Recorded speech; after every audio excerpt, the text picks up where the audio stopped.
Every week in college football, a team is presented with a unique set of challenges. The Ohio Bobcats will deal with theirs for week number 8 of 2016 as we head off to Northeast Ohio. It's the 4-3 and 2-1 Cats and the 2-5 and 1-2 Kent State University Golden Flashes from Dick Stadium on Saturday. I'm Russ Eisenstein, the voice of the Bobcats. Our game week preview is presented by the Athens County Convention and Visitors Bureau. This is the time of the season where scheduling philosophies collide. Of course, in the MAC, football is played on Saturdays and really any other day of the week. Back in the day, it was just Saturdays, but MACtion can occur on a Tuesday, Wednesday, or Thursday, or even Fridays. Next week, Ohio will play on Thursday at Toledo. So, of course, it will be a short week. This is the bleed-over time from the last Saturday contest of the year, with the exception of a bowl game in the future, perhaps, and that first midweek game of the year. So Ohio will have just 6 days in between games, the trip to Kent and the trip to Toledo. And really, it's just 5 days in Athens because the team leaves the day before the game. So we'll be off to the Glass City next week on Wednesday for next Thursday night's tilt with Toledo. So that's challenge number 1. Challenge number 2, trying to get better than they were last week. Yes, Ohio lost 27-20 in a tight game against Eastern Michigan. All credit to the Eagles. They deserve to win the game. But the Bobcats feel that they should have done a couple of things better offensively and defensively. So it's better to have that wake-up call in week number 7 as opposed to really late in the year. Week 8, get things right for moving forward.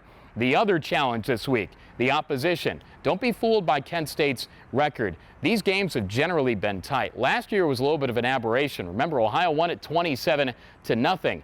2 times ago against KSU, Ohio won on a last-second field goal. That was the last trip to Northeast Ohio. In the last 9 games between these two teams, the Bobcats have won 4. Generally, they're pretty tight. Generally, crazy things happen when Ohio makes that trip to Northeast Ohio. So we'll find out what happens and if the Cats can overcome these challenges. Kent State, they've had a challenging season. They've had a challenging run as well. For the better part of the last 4 decades, 1978 on, Kent State football has had just 3 winning seasons, 1987, 2001, and 2012. Paul Haynes is their 11th coach in that time span. The 12 season was the winningest season in program history. Darrell Hazel guided the Golden Flashes to an 11-3 mark, an East Division title, and a trip to the GoDaddy Bowl. Hazel left for Purdue and was fired on Sunday. Haynes is in his 4th season and is 11-31. This year's flock of Flashes is 2-5 and 1-2. The wins: FCS Monmouth 27-7 and at Buffalo 44-20.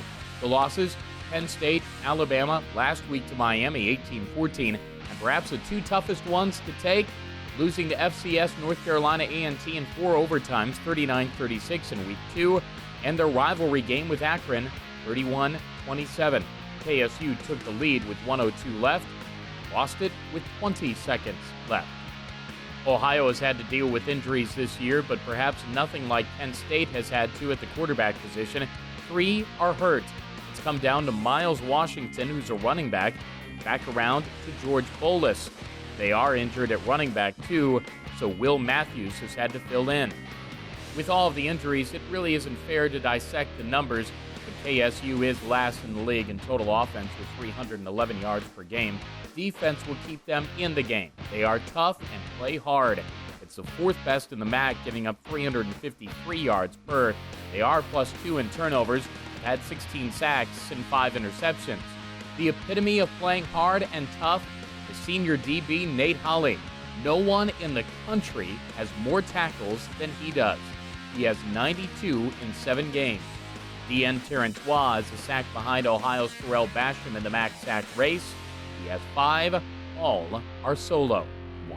This is a big ball game in the confines of the division race. Remember, Ohio and Akron are atop the East with that 2-1 league ledger. So in addition to our ball game, we'll game track what's going on at Schumann Stadium in Muncie, Indiana, as Akron takes on Ball State. Last week, the Zips were blown out and shut out by Western Michigan at home. BSU, they won at Buffalo, so that should be a pretty good contest, and we'll let you know how things are going on our radio broadcast for you as well. forecast for Saturday got a lot better as the week's gone along. Not saying that there is no chance of rain, but a slim chance for showers. Now, temperatures expected to be in the low 50s, so it should be a nice fallish day in Northeast Ohio. If you're going to the game, our closest radio network station is our affiliate in Cambridge, WOUC.